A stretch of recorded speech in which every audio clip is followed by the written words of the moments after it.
আল্লাহ তাআলার পক্ষ থেকে কিছু ফর্মুলা দেওয়া আছে, সেই ফর্মুলায় আমরা প্রবেশ করি।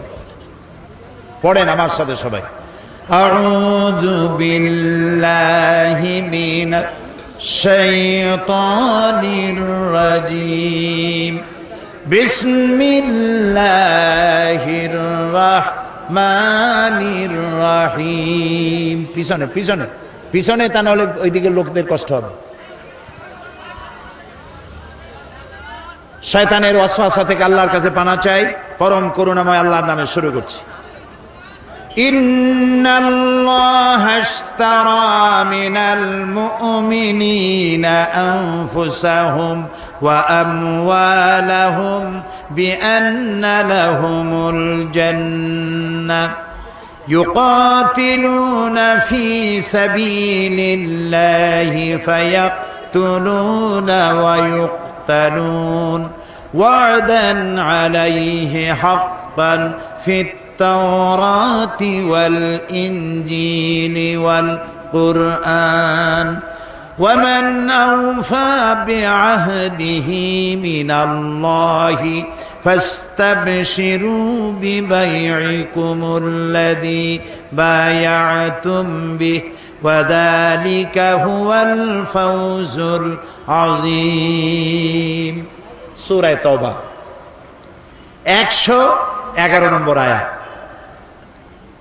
আল্লাহ তাআলা বলছেন, ইন্নাল্লাহা আশতারা মিনাল মুমিনিনা আনফুসাহুম ওয়া আমওয়ালাহুম বিআন্না লাহুমুল জান্নাহ। নিশ্চয়ই আল্লাহ তাআলা মুমিনের জান এবং মালকে খরিদ করে নিয়েছেন জান্নাতের বিনিময়। ইউকাতিলুনা ফি সাবিলিল্লাহ, তারা আল্লাহর রাস্তায় লড়াই করে। ফায়াকতুলুনা ওয়া ইউকতালুন, এই রাস্তায় তারা মরে এবং মারে। ওয়াদান আলাইহি হাক্কান ফিত তাওরাতি ওয়াল ইনজিলি ওয়াল কুরআন, এই মুমিনদের জন্য আল্লাহ যে জান্নাত দিবেন সেই ওয়াদা আল্লাহ ইতিপূর্বে তাওরাতে করেছেন, ইনজিলে করেছেন, আর এই কোরআনেও করলেন। ওয়াযালিকা ওয়ামান আওফা বিআহদিহি মিনাল্লাহ, আর আল্লাহর চাইতে ওয়াদা পূরণকারী কে হতে পারে? ফাস্তাবশিরু বিবাইকুমুল্লাযী বায়াতুম বি, সুতরাং তোমরা যারা আল্লাহর সাথে এই অঙ্গীকার করতে পারলে তারা আনন্দ করো। এই অঙ্গীকার যে করতে পারলে, আল্লাহর সাথে যে চুক্তিবদ্ধ হতে পারলে, এজন্য আনন্দ করো। ওয়াযালিকা হুয়াল ফাওজুল আযীম, আর এটাই হলো সবথেকে বড় কামিয়াবি।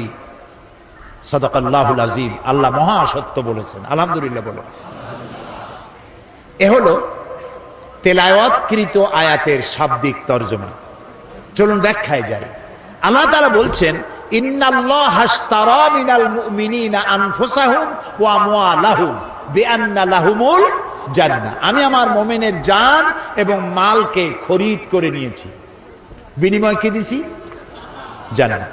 কোনো কিছু কেনা বেচা করতে হলে বিনিময় কিছু লাগেই। বিনিময় ছাড়া কেনা বেচা হয় না, ঠিক কিনা বলেন? তা আল্লাহ আমাদের কাছ থেকে কিনতেছেন কি? বলেন তো কি কিনলেন? জান আর মাল। এবার জবাব দেন, জানটা কার? আমার এবং আপনাদের মধ্যে একটা জান আছে কিনা? আমরা আজ মরা না জেতা, আমরা জীবিত মানুষ, তাই না? ভিতরে একটা জান আছে না? জানটা কার? আল্লাহ। আমার যদি কিছু মালটাল থাকে, এই মালটা কার?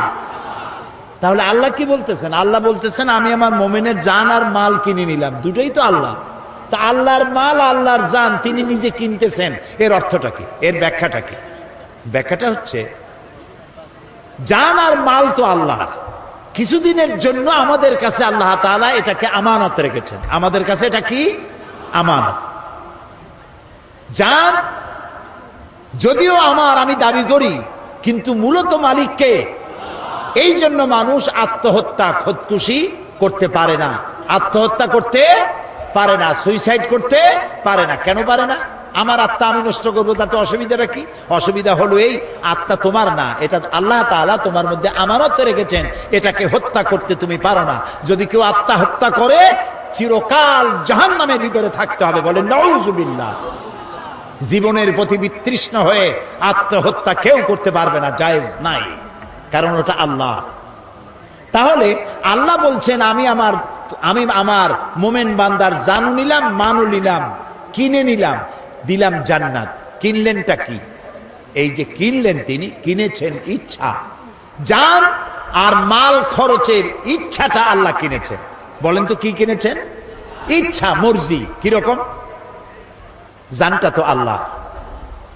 আল্লাহ রাব্বুল আলামিন বলেন,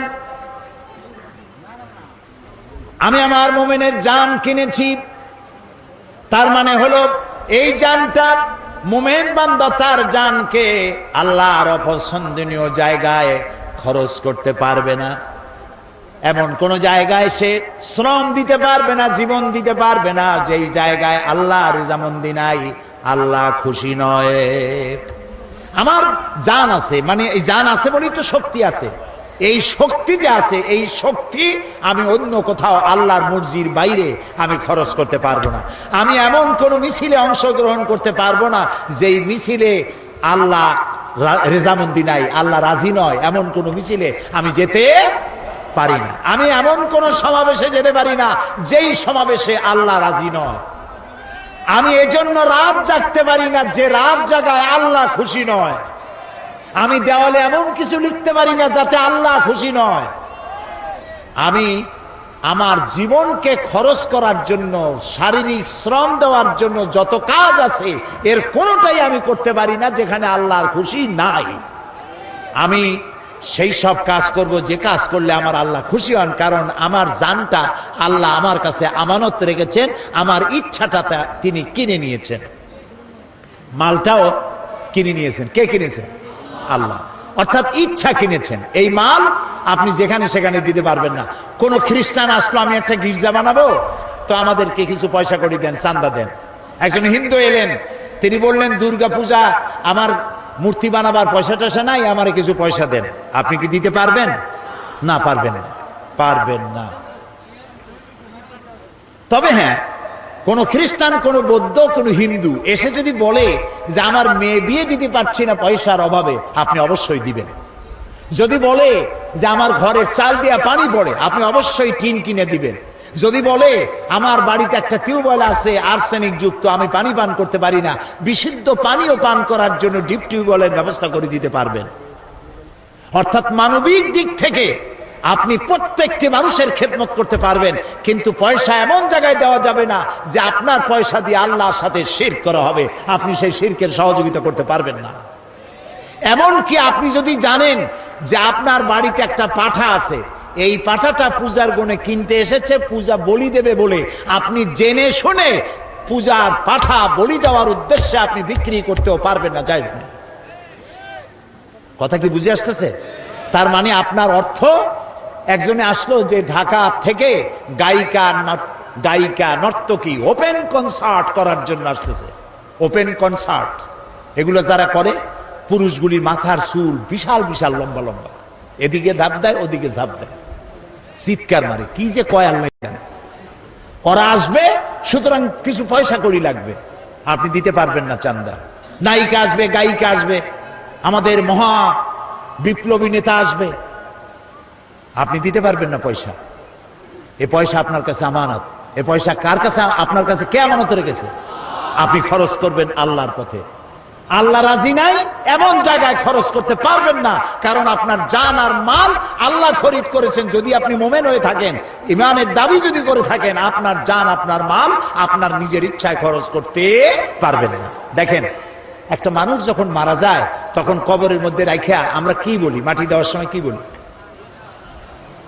মাটি দেওয়ার সময় আমরা বলি মিনহা খালাকনাকুম ওয়া ফিহা নুঈদুকুম ওয়া মিনহা নুখরিজুকুম তারাতান উখরা। এই মাটি দিয়ে তোমাকে তৈরি করা হয়েছিল, এই মাটিতে আবার রেখে গেলাম, এখান থেকে পুনরুত্থিত করা হবে। কবরের মধ্যে রাখার সময় কি বললাম? বিসমিল্লাহ আলা মিল্লাতে রাসূলিল্লাহ। আচ্ছা, মিল্লাতে রাসূলের মধ্যে আপনি কারে রাখলেন? আপনারা আমার কথা শুনতেছেন তো? চিন্তা করতেছেন তো? চিন্তা করেন, তাহলে বুঝতে পারবেন। কবরের মধ্যে একজন বুড়া মানুষ মারা গেছে, কবরের মধ্যে রেখে দিয়া কইলাম যে আল্লাহর নামে রসুলের দলে উঠাই দিয়া গেলাম। মর্মার্থ এটাই। এখন কারে আপনি রসুলের দলে উঠাই দিলেন? এই বুড়া যখন কলেজের ছাত্র ছিল, বিশ্ববিদ্যালয়ের ছাত্র ছিল, যত মিছিল করেছে তার কোন মিছিল আল্লাহর কাজে লাগে নাই, ইসলামের কাজে লাগে নাই। যত দেওয়ালে দেওয়ালে লিখেছে আল্লাহর কাজে লাগে নাই, রসুলের কাজে লাগে নাই। বরং যারা ইসলামের কথা বলতো, ইসলামের কাজ করত, পথে ঘাটে ধরিয়া তাদেরকে জনমের মতো পিটাইতো। ছাত্র জীবনে যা করলো সবগুলি ইসলামের বিরুদ্ধে করেছে, আল্লাহর জন্য করে নাই। সে যদি কবি হয়, যত কবিতা লিখেছে, ফুলের জন্য কবিতা, চাঁদের জন্য কবিতা, মাটির জন্য কবিতা, দেশের জন্য কবিতা, এই সুন্দর করে পৃথিবী যিনি বানালেন তার নামে কবিতা নাই। তিনি যদি সাংবাদিক হন, তার সাংবাদিকতায় ইসলামের শুধু সর্বনাশী হয়েছে, ইসলামের পক্ষে একটা কথাও লেখে নাই। চতুর্দিকে শুধু সাম্প্রদায়িকতা, মৌলবাদ আর মৌলবাদ।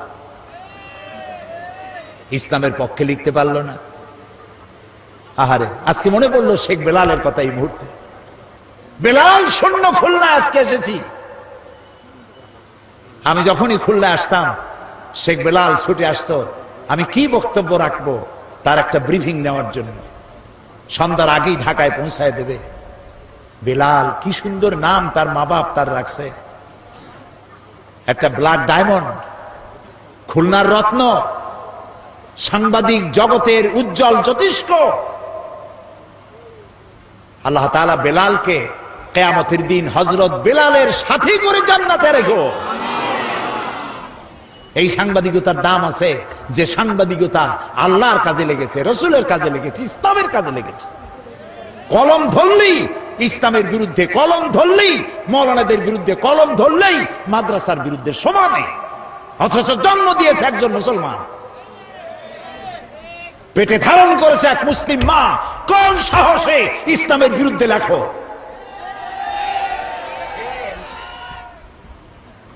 প্রিয় ভাই সব, যে বুড়া মানুষটারে কবরে রাখলেন, ছাত্র জীবনে বিরোধিতা করল, শিক্ষক জীবনে, কবি জীবনে, সাহিত্যিক জীবনে, রাজনীতিতে যদি এসে থাকে, সে রাজনীতির ময়দানে এসেও ইসলামকে গালি দিয়েছে, আলেমদেরকে গালি দিয়েছে, সব দোষ আলেমদের মাথায় তুলেছে, মাদ্রাসা দায়ী করেছে, ধর্মনিরপেক্ষ মতবাদের আদর্শ নিয়ে চলেছে। ছাত্র জীবন, কৈশোর, যৌবন, বার্ধক্য, সারাটা জীবন ইসলামের সাথে বিরোধিতা করলো। আর মরে যাওয়ার পর 2-4 জন মৌলবী এসে কোরআন পড়লো, তারপরে কবরে থুইয়া বললে বিসমিল্লাহ আলা মিল্লাতে রাসূলিল্লাহ। এখন তুমি বলো, যেই মানুষটার জীবন যৌবন, তার বুদ্ধি বিবেচনা কোনোটাই আল্লাহর কাজে লাগলো না, রসুলের কাজে লাগলো না, জীবিত অবস্থায় মরা দেহ নিয়া রাসূলুল্লাহ কি করবে?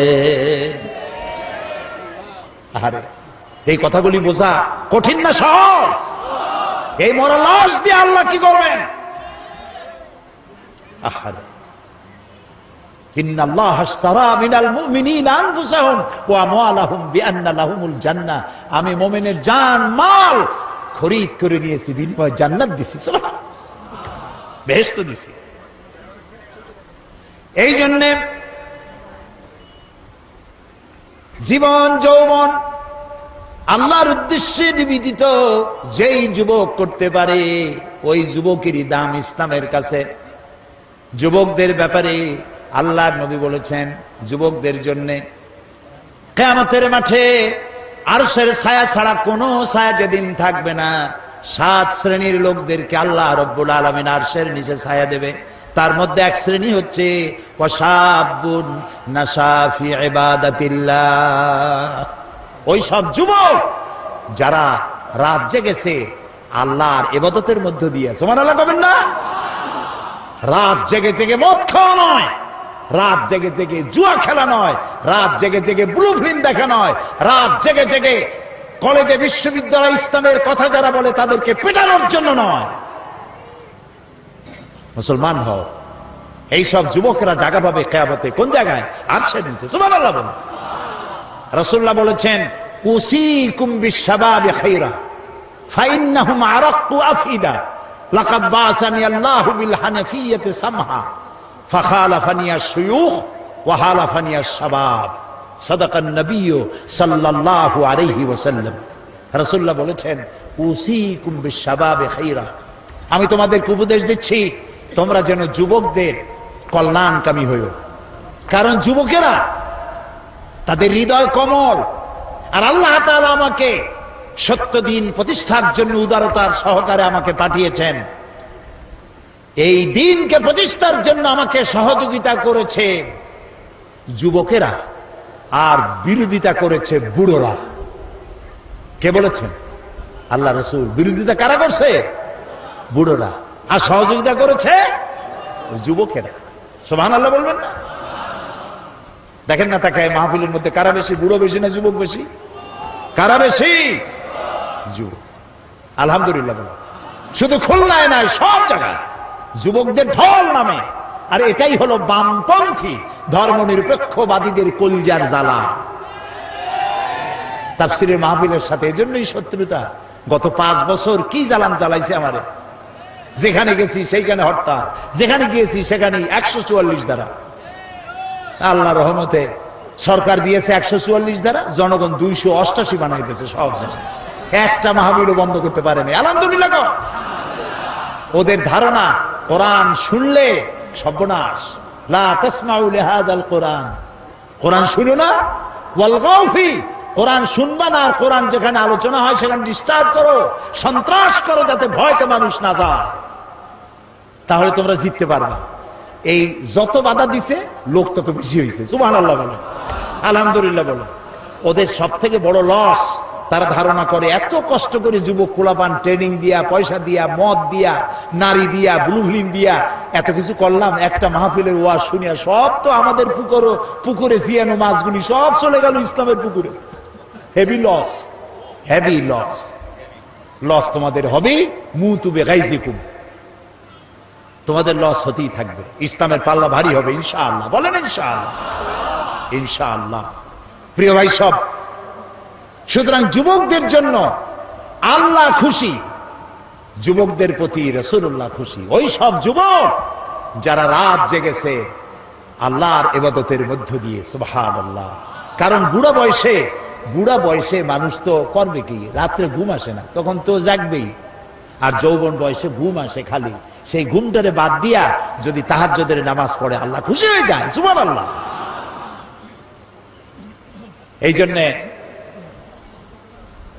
হযরত আবু সাঈদ খুদরি রাদিয়াল্লাহু তাআলা আনহু তিনি বলেছেন যে তিনি যখন হযরত আবু সাঈদ খুদরি রাদিয়াল্লাহু তাআলা আনহু তিনি কোন যুবককে মজলিসে আসতে দেখলে তিনি দাঁড়ায় যেতেন, বলতেন মারহাবান বিওয়াসিয়াতি রাসূলিল্লাহ সাল্লাল্লাহু আলাইহি ওয়াসাল্লাম قد আমারানা আন নাহফাযাল হাদিসা ওয়া নুআসসিআ লাকুম বিল মাজালিস। তিনি বলতেন যুবক আসতেছে দেখলে দাঁড়ায় যেতেন আর বলতেন ওয়েলকাম, স্বাগতম, হে রাসূলের চলন্ত ওসিয়ত উপদেশ, আমি তোমাকে ওয়েলকাম করছি, তুমি বসো। রাসূলুল্লাহ আমাদেরকে নির্দেশ করেছেন আমরা যেন রাসূলের হাদিসগুলিকে মুখস্থ করি, আর যুবকদেরকে যেন আমাদের মজলিসের মধ্যে সুন্দর করে জায়গা করে দেয়। আলহামদুলিল্লাহ। প্রিয় ভাই সব, সুতরাং একজন মুসলমান তার জীবন যৌবন সবটা কাটাবে ইসলামের পথে। কার পথে? জোরে বলেন কার পথে? ইসলামের পথে। যেখানে ইসলাম সেখানে আমি, যেখানে ইসলাম নাই আমি নাই, তাহলেই মুসলমান হওয়া যাবে। এজন্য আল্লাহ রাব্বুল আলামিন বলেন ইন্নাল্লাহা আশতারা মিনাল মুমিনিনা আনফুসাহুম ওয়া আমওয়ালাহুম বিআন্না লাহুমুল জান্নাহ। আল্লাহ তাআলা বলেন আমি আমার মুমিনের জান এবং মালকে খরিদ করেছি, বিনিময়ে তাকে আমি জান্নাত দান করে দিয়েছি। আল্লাহ তাআলা বলেন এরা হচ্ছে সেই সব মুমিন যারা আল্লাহর রাস্তায় লড়াই করে। আল্লাযীনা আমানু ইউকাতিলুনা ফি সাবিলিল্লাহ, যারা ঈমানদার তারা লড়াই করে আল্লাহর পথে। ওয়াল্লাযীনা কাফারু ইউকাতিলুনা ফি সাবিলিত তাগুত, আর যারা নাকি কাফের তারাই লড়াই করে মানুষের তৈরি করা আইন প্রতিষ্ঠার জন্য। কে বলতেছেন? কে বলতেছেন? সুতরাং সকলকে মনে রাখতে হবে, আর যারাই উপস্থিত হয়েছেন, যিনি যাই করেন, মনে রাখতে হবে ইসলামের বাইরে যা সব জেহালাত, অজ্ঞতা, মূর্খতা। সমাজতন্ত্র বলেন আর ধর্মনিরপেক্ষ মতবাদ বলেন, সব জেহালাত। ইসলাম হচ্ছে একমাত্র জীবন ব্যবস্থা, এবং এটাই প্রতিষ্ঠার জন্য আল্লাহ তাআলা বলেছেন যারা ঈমানদার তারা এটাকে প্রতিষ্ঠার জন্য লড়ে, আর যারা কাফের তারা মানুষের তৈরি করা মতবাদকে প্রতিষ্ঠার জন্য লড়াই করে। আল্লাহ তাআলা বলছেন এই রাস্তায় লড়াই করতে গিয়ে তারা মারে এবং মরে, দুটোই হয়। লড়াই করতে গেলে লড়াইয়ের ময়দানে খালি যে আমি বাইসে যাব, আমি জিতবো, তা হবে না। মরেও মারেও, দুটিই হয়।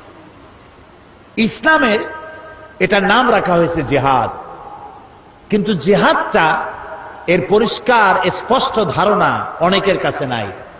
কারণ হলো ওই যে ফার্সিতে একটা কথা আছে, ওয়ালাকিন কালামদার কাফে দুশমনাস্ত, দুশমনের হাতে ছিল কলম, তারা মুসলমানদের ইতিহাসকে যেমন খুশি তেমন তারা বিকৃত করেছে। তারা জিহাদ শব্দটারে এমন সর্বনাশ করছে যে জিহাদ নাম শুনলেই মানুষের চোখের সামনে একটা ছবি ভেসে ওঠে, রক্তচক্ষু, দাড়ি, হাতে তরবারি, হিন্দু খ্রিস্টান যা পায় সমানে কচু কাটা করে, এর নাম জিহাদ। নাউজুবিল্লাহ, জোরে বলেন নাউজুবিল্লাহ। এর নাম জিহাদ নয়, ওয়ার। ইংরেজিতে বলা হয় ওয়ার, বাংলা বলা হয় যুদ্ধ। ওয়ার এবং যুদ্ধ, এটার আরবি হলো হারবুন। জিহাদ নয়, জিহাদ ভিন্ন জিনিস। জিহাদ শব্দের আবিধানিক অর্থ হচ্ছে, পারিভাষিক অর্থ হচ্ছে যে কোনো উদ্দেশ্যকে, পারিভাষিক অর্থ যে কোনো উদ্দেশ্যকে সফলতার শীর্ষে পৌঁছে দেওয়ার জন্য যে প্রাণান্ত প্রচেষ্টা করা হয়, ওই প্রচেষ্টাকে আরবিতে বলা হয়েছে জিহাদ। কোরআন এবং হাদিসে ওটাকেই বলা হয়েছে জিহাদ। তো একজন মুসলমানের মূল টার্গেট, গোল পয়েন্ট, সেন্টার পয়েন্ট, লক্ষ্য, উদ্দেশ্য একটাই, সেটা হলো আল্লাহর জমিনে আল্লাহর দ্বীন প্রতিষ্ঠা করা। এটাই লক্ষ্য, দ্বীন প্রতিষ্ঠা লক্ষ্য। এই প্রতিষ্ঠার জন্য বক্তৃতা করা জিহাদ, এটাকে প্রতিষ্ঠা করার জন্য আন্দোলন করা জিহাদ, এইটাকে প্রতিষ্ঠা করার জন্য বই লেখা জিহাদ, এটাকে প্রতিষ্ঠা করার জন্য পয়সা দেওয়া জিহাদ, এটাকে প্রতিষ্ঠা করার জন্য র্যালি করা, বিক্ষোভ করা, মিছিল করা, সমাবেশ করা, সব জিহাদের মধ্যে শামিল। সুবহানাল্লাহ বলো। জিহাদের নাম মারামারি, কাটাকাটি নয়। এইটা বোঝে না বলে মুসলমানদেরকে বলা হচ্ছে সন্ত্রাসী, আলেমদেরকে বলা হচ্ছে সন্ত্রাসী, মাদ্রাসাগুলোকে বলা হচ্ছে সন্ত্রাসী, কওমি মাদ্রাসাগুলোকে সন্ত্রাসে বানাবার, আড্ডাখানা বলা হচ্ছে। নিশ্চয়ই নাউজুবিল্লাহ। পৃথিবীতে শান্তিপ্রিয় মানুষ যদি থাকে, শান্তিপ্রিয় মানুষ যদি থাকে, কোরআন হাদিসের জ্ঞান যাদের আছে তারাই সব থেকে শান্তিপ্রিয়। এ কথা কি অসত্য না সত্য? এই যে খুলনা একটা জেলখানা আছে না, দুইজনও কইলো আছে, আর সবাই বুঝে জানেন না জেলখানা না। জবাব দেবেন তো পুরুষের মতো ঠাস ঠাস করে জবাব দেবেন। বাংলাদেশের সবগুলি জেলায় জেলখানা আছে, আছে না? কয়েদিরা আছে না? যে কোনো একটা জেলখানায় আপনি যান, কয়েদি হয়ে যায়েন না, এমনি যান, গিয়ে জেলার সাহেবকে বলেন আপনার জেলের কয়েদিদের লিস্ট আমাকে দেখান। চোর, ডাকাত, লুচ্ছা, বদমাইশ, হত্যাকারী, চাঁদাবাজ, মাস্তান, সন্ত্রাসী, মুনাফাখোর, পাচারকারী, এই ধরনের বহু আসামি সেখানে আছে, আছে না? এবার ওই লিস্টের মধ্যে তাকায় দেখেন কয়জন মাদ্রাসা শিক্ষিতদের নাম আছে। আলেম কয়জন? বলেন জোরে, আলেম কয়জন? মাদ্রাসা শিক্ষক কয়জন? মসজিদের ইমাম মুয়াজ্জিন কয়জন? পীর কয়জন? ইসলামী আন্দোলন যারা করে তারা কতজন? তাহলে এটার দ্বারা কি প্রমাণিত হয় না যে যারা কোরআন হাদিসের জ্ঞান অর্জন করে তারাই শান্তিপ্রিয়, তারাই সব থেকে ভালো মানুষ? সুবহানাল্লাহ বলো। এই ভালো দিকে মানুষ যাতে আসতে না পারে সেই জন্য আমাদের দেশের বামরা যাদের সবগুলি হলো আকাম। এই বামেরা পত্রপত্রিকার মাধ্যমে সন্ত্রাস সন্ত্রাস, সব জায়গায় মাদ্রাসায় সন্ত্রাস খুঁজে বেড়ায়, আর খুঁজে বেড়ায় বাংলা ভাই, ইংরেজি ভাই, উর্দু ভাই, সব হাবিজাবি কি এর কি। আর যত সন্ত্রাস এগুলি তারা বানিয়েছে, এসব নাম আমরা জীবনেও শুনি নাই। আচ্ছা, আপনারা কি শুনছেন বাংলাদেশে কোনোদিন এই যে কুতকুতুল জেহাদ, এটা কি? হ্যাঁ, হরকতুল জেহাদ, এটা তো গত 5 বছরে ওনাদের সময় ওনরা বানাইছেন। এগুলো বামপন্থীদের তৈরি করা। জামাতুল মুজাহিদিন, তারপরে জুমরাতুল মাসাকিন, আমরা জীবনেও এইসব নাম শুনিনি। আপনারা শুনছেন? বলেন শুনেছেন? শয়তান, শয়তান। আমরা তো পরিষ্কার বলেছি, সব সময় বলি, এদেশে ইসলামী আন্দোলন হিসেবে পরিচিত নয়, নতুন ভুইফোড় এই ধরনের হিজবুত তাহরীর, তারপরে কি কইলাম, জুমরাতুল মাসাকিন, জামাতুল মুজাহিদিন, আর কি তালেবান, যেখানে পাও গ্রেফতার করো, গরুর দড়ি দিয়ে বেঁধে পুলিশে সোপর্দ করে দাও। এগুলির সাথে দেশের মুসলমানদের সাথে, এদেশের পরিচিত ইসলামী আন্দোলনের সাথে কোন সম্পর্ক কোন কালে ছিল না, আজও নাই। ইসলামের সাথে, মুসলমানদের সাথে সন্ত্রাসের কোন সম্পর্ক অতীতেও ছিল না, বর্তমানেও নাই। এই পৃথিবীতে সর্বপ্রথম সন্ত্রাসের বিরুদ্ধে দোয়া করেছেন আমার জাতির পিতা। কে আমার জাতির পিতা? এই বিষয়ের জন্য কোনোদিন প্যাঁচ লাগাবেন না। মুসলমানদের কাছে জাতির পিতা একজনই, সেই জাতির পিতা ইব্রাহিম আলাইহিস সালাম আল্লাহর ঘর বানালেন। আল্লাহর ঘর নির্মাণ করার পর হযরত ইব্রাহিম আলাইহিস সালাম আর হযরত ইসমাঈল আলাইহিস সালাম বাপ বেটা দুজনে আল্লাহর দরবারে হাত তুলে দোয়া করলেন, রব্বি জাল হাযাল বালাদা আমিনান, আয় আল্লাহ তাআলা এই শহরকে নিরাপত্তার শহর বানায়া দাও। নিরাপত্তা হচ্ছে সন্ত্রাসের বিপরীত কথা। সন্ত্রাসের বিপরীত নিরাপত্তা, নিরাপত্তার বিপরীত সন্ত্রাস। হযরত ইব্রাহিম আলাইহিস সালামের এই দোয়া কবুল হয়েছিল নাকি হয় নাই? বলেন সবাই। মোটেও দেরি হয় নাই। আল্লাহ তাআলা বলেছেন, ওমান দাখালাহু কানা আমিনান, যেই প্রবেশ করবে এই হারামে আমি তাকেই নিরাপত্তা দেব। সুবহানাল্লাহ বলো। দেখছেন নিরাপত্তা কারে কয়? যাই দেখে এসে। বুশের তো কপালে নাই। নন মুসলিম এন্ট্রি স্ট্রিক্টলি প্রহিবিটেড। যাদের কপালে আছে তারা যাইতে পারে। লক্ষ লক্ষ মুসলমান নরনারী এক জায়গায় চলাফেরা, এক ঘর, এক বাইতুল্লাহ শরীফ তাওয়াফ করতেছে, নামাজ পড়তেছে, মুজদালিফায় রাত কাটাচ্ছে। লক্ষ লক্ষ পুরুষ আর নারী এরকম উন্মুক্ত আকাশের নিচে সুবহানাল্লাহ কইতে ইচ্ছে করে না? ১৫০০ বছরের ইতিহাস নাই যেখানে কোনো মেয়ে লোক লাঞ্ছিত হয়েছে। সুবহানাল্লাহ বলবেন না? আল্লাহ তাআলা কোরআন শরীফে বলেছেন, আওয়ালাম ইয়ারা আন্না জাআলনা হারামান আমিনান, তোমরা কি লক্ষ্য করো না যে এই হারামকে আমি কিভাবে নিরাপত্তার শহর বানাইছি? ওই সময় যখন তামাম পৃথিবী জুড়ে ছিনতাই হয়, রাজধানী হয়, মানুষ হত্যা করা হয়, নারী ধর্ষণ করা হয়, আমার হারামের দিকে তাকিয়ে দেখো কি নিরাপত্তা আমি দিয়েছি এখানে। সুবহানাল্লাহ। এই নিরাপত্তা কেন হয়েছে?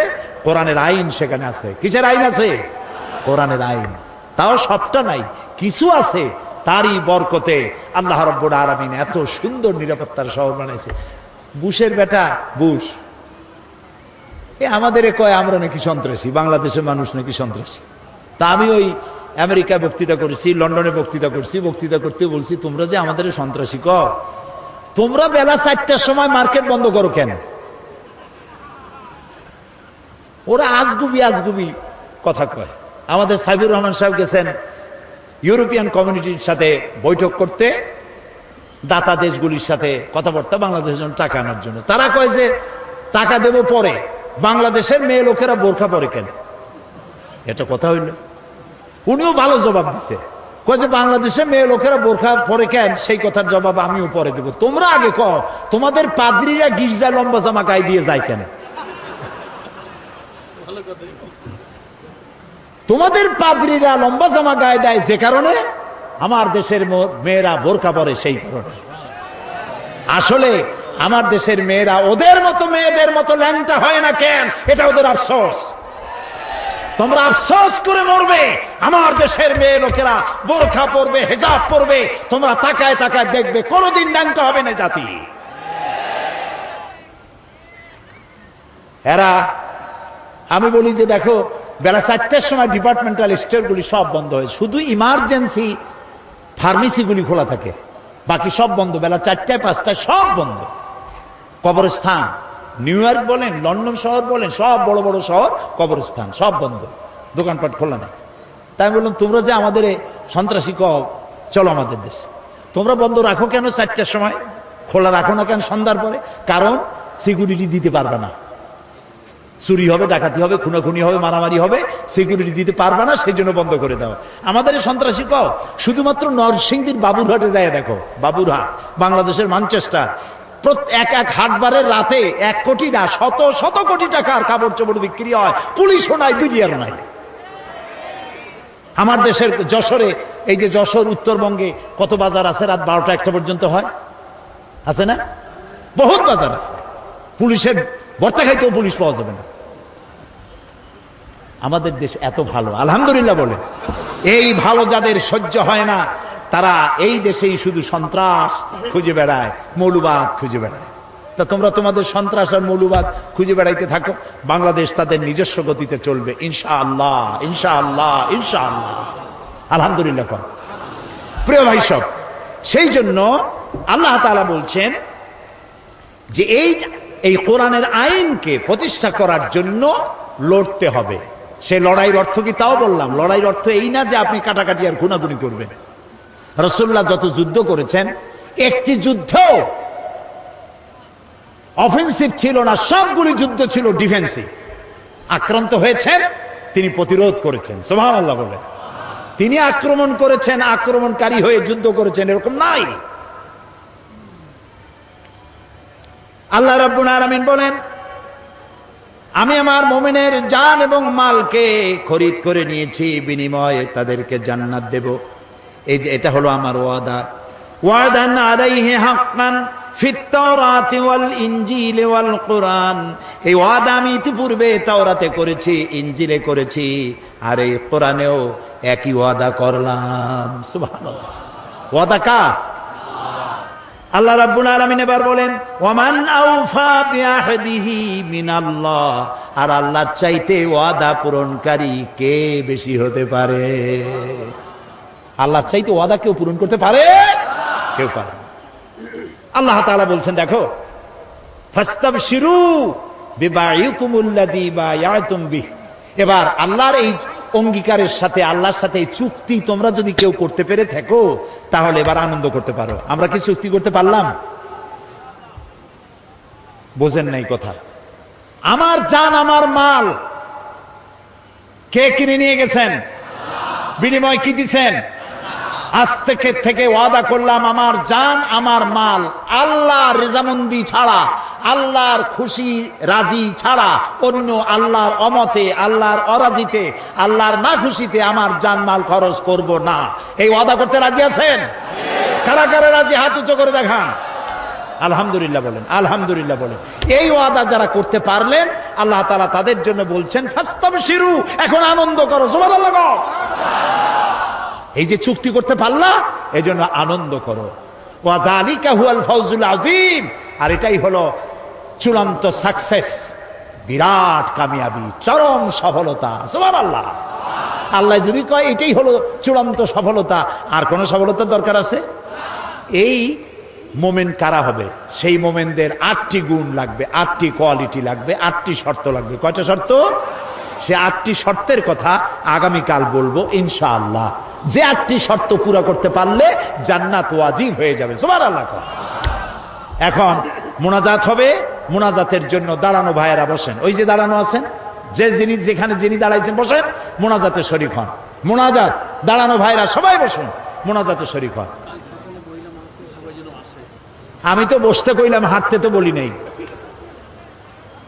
মোনাজাতের কথা শুনলে যারা হাঁটে, আমি তাদের সম্পর্কে খুব চিন্তায় পড়ে যাই। চিন্তায় পড়ি এই কারণে, এখানে যেমন ক্যামেরা আছে, আল্লাহর ফেরেশতাদের হাতে ক্যামেরা থাকতে পারে না? তো মোনাজাতের আহ্বান করা হলো, তখন অ্যাবাউট টার্ন যারা করলেন, ফেরেশতার ক্যামেরায় কিভাবে উঠবেন তারা? নাউজুবিল্লাহ কন, আল্লাহ রহম করুক কন, আমিন। প্রিয় ভাই সব, আগামীকাল সকাল কয়টা? সকাল 9টায় এই মাঠে মহিলাদের উদ্দেশ্যে আলোচনা হবে, আলাদা মাহফিল শুধু মহিলাদের জন্য। আলহামদুলিল্লাহ কর সবাই, আপনারা আপনাদের স্ত্রী, আপনার বোন, আপনার মা, আপনার মেয়ে সবাইকে পাঠিয়ে দেবেন। বাচ্চাগুলা, ছোট্ট ছোট্ট বাচ্চাগুলা আপনারা কোলে নিয়ে বাইরে বাইরে হাঁটবেন। এখানে পর্দা করে দেওয়া হবে, পর্দার ভেতরে মায়েরা বোনেরা বসে শুনবেন। আর আপনার একটা রিহার্সাল হোক যে এই বাচ্চাটি নিয়ে মায় কত কষ্ট করে, তারও একটা অনুভূতি হবে। একটা মা যদি ভালো হয়, একটা সংসার ভালো হয়ে যায়। আলহামদুলিল্লাহ বলেন। আমি প্রথমে আগামীকাল আল্লাহ যদি বাঁচায় রাখেন, প্রথমে মহিলাদের প্রশ্নের জবাব দেব, লিখিত প্রশ্নের জবাব দেব, তারপরে তাদের আলোচনা করব। মেয়েদের অনেক কথা জানার আছে, যা কারো কাছে জানতে পারে না, বলতেও পারে না, লোকও পায় না। এই জন্য তাদের প্রশ্নের জবাব দেওয়া হবে প্রথমে, তারপরে আলোচনা হবে। প্রশ্নগুলো আপনি সহযোগিতা করেন, আপনার স্ত্রীর যা জানা দরকার আপনি সাহায্য করতে পারেন। লিখিত আকারে প্রশ্ন নিয়ে আসবেন এখানে মহিলাদের জন্য। আগামীকাল সকাল 9টায়, দেরি করবেন না মোটেই, একদম 9টায় প্রোগ্রাম শুরু হয়ে যাবে ইনশাআল্লাহ। বলেন ইনশাআল্লাহ। এই যে সেদিন সাতক্ষীরায় প্রোগ্রাম করলাম, মহিলাদের প্রোগ্রাম, 100-র উপরে বাস আসছিল মহিলাদের বহন করে নিয়ে এসে। যখন মহিলাদের ছেড়ে দেওয়া হয়েছে, গোটা শহর বোরখার শহর হয়ে গেছে। যশোরও তাই হয়েছে, যশোরে আলহামদুলিল্লাহ। মা বোনদেরকে সম্মান দিতে হবে, তারা সম্মানের পাত্রী, তারা শুনতে পারেন না, এই জন্য তাদেরকে বিশেষভাবে শোনাতে হবে। আল্লাহ যেন তৌফিক দেন, বলেন আমিন। এরপরে এখানে বুক স্টল, বই মেলা হয়েছে, বহু বই এখানে এসেছে, আলহামদুলিল্লাহ বলে। আমাদের কেনার অভ্যাস খুব কম, আল্লাহর হস্তে পাইতে পাইতে সর্বনাশ হয়ে গেছে। একটু কিনেন, কাজে লাগবে। এই যে কোরআন শরীফের কথা আমি বললাম, আপনি যদি কোরআন শরীফ নিজে কিনে পড়তেন, তাহলে আপনি প্রত্যেকটা কথার জবাব দিতে পারতেন সাথে সাথে। সেই জন্য কোরআন শরীফের যে তাফসীরটা পড়লে কোরআন শরীফ বোঝার জন্য সব থেকে বেশি সহজ, ওইটার নাম তাফহিমুল কোরআন। বলেন তো নাম কি? মুখস্থ হয়ে যাক, জোরে কর, নাম কি? তাফহিমুল কোরআন। 19 খণ্ডে সমাপ্ত। মাত্র 1000 টাকা হাদিয়া। যদি পারেন পুরোটা কেনেন, না পারেন অর্ধেক কেনেন, না পারেন তার অর্ধেক কেনেন, না পারেন এক কপি কেনেন, তাও কেনেন, পড়া শুরু করে দেন। কোরআন বোঝা মুমিনের সব থেকে বড় কাজ। আর আল কোরআন একাডেমি লন্ডন, তারা কোরআন শরীফের সহজ সরল বাংলা অনুবাদ বের করেছে। এত সুন্দর অনুবাদ বাংলাদেশে আর আছে বলে আমার জানা নাই। এক পাশে আরবি টেক্সট, আর একদিকে বাংলা অনুবাদ, চমৎকার বাংলা অনুবাদ। আপনি কোথাও আটকে যাবেন না। 750 পৃষ্ঠার এত বড় একখানা কিতাব, মাত্র 100 টাকা হাদিয়া। আল কোরআন একাডেমি লন্ডন, তারা শুধুমাত্র প্রচারের জন্য এটা করেছে, এটা তারা লাভের জন্য করে নাই। আপনারা নিয়ে যাবেন। সেই সাথে আরো অনেক বই আসছে, বিশেষ করে কোরআন শরীফের তাফসীরে পর্যন্ত আমার যেগুলি বেরিয়েছে 4 খণ্ড বেরিয়েছে। এখানে যেটা এসছে তাফসীরে সাইদি, সূরা লোকমান। সূরা লোকমানের মাত্র 2টা রুকু তাফসীর করেছিলাম চট্টগ্রামে 5 দিন।